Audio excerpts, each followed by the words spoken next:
Apprendre son histoire est un acte de résistance. L'histoire ne se cantonne pas aux héros, mais aussi parfois à des événements du passé qui sont restés dans l'ombre. La colonisation a commencé en Afrique par l'Algérie. Faisons de l'histoire.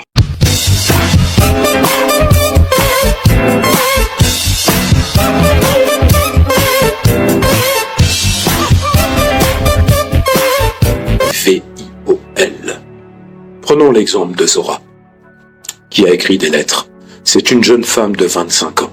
Elle a été déportée avec son mari, Mohamed, un insurgé de la révolte des Mokrani. Zora a été séparée de ses enfants. Elle en a 3. Ils sont restés en Algérie. Dans les camps, elle est contrainte, elle aussi, en Kanaki, de travailler sous un soleil brûlant à cultiver des légumes pour les gardiens. La nuit, elle pleure en silence. Elle est séparée de son époux. Elle prie pour revoir un jour ses enfants. Et elle reçoit la visite des gardiens qui vont la violenter et l'outrager. Les enfants, eux, en Algérie, vont grandir sans leur mère. Les autres vont grandir à l'ombre de ce camp. Certains sont nés sur le bateau durant le voyage. D'autres sont nés sur l'île dans des conditions sanitaires effroyables. Ils ne connaissent même pas l'Algérie.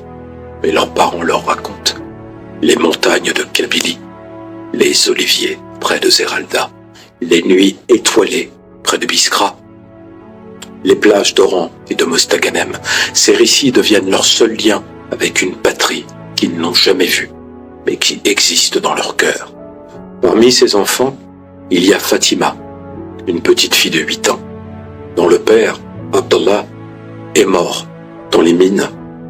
Elle grandit en aidant sa mère à ramasser du bois pour le feu et en rêvant un jour de retourner dans ce pays qu'elle ne connaît pas, l'Algérie. Mais pour beaucoup, ce rêve ne se réalisera jamais, car la France ne le permet pas. Malgré les conditions inhumaines, les déportés algériens n'ont jamais cessé de résister. Les tentatives d'évasion sont documentées, elles sont nombreuses, bien que souvent désespérées. Mohamed Ben Allel, l'un des meneurs de la révolte, a tenté à plusieurs reprises de s'échapper. Mais à chaque fois, il a été repris. Une fois, il s'est enfui dans la forêt dense de l'île des Pins, survivant pendant quelques semaines en se nourrissant de fruits sauvages et d'eau de pluie. Mais il est repris. Et quand il est repris, il est battu, jeté au cachot. D'autres actes de résistance sont plus subtils.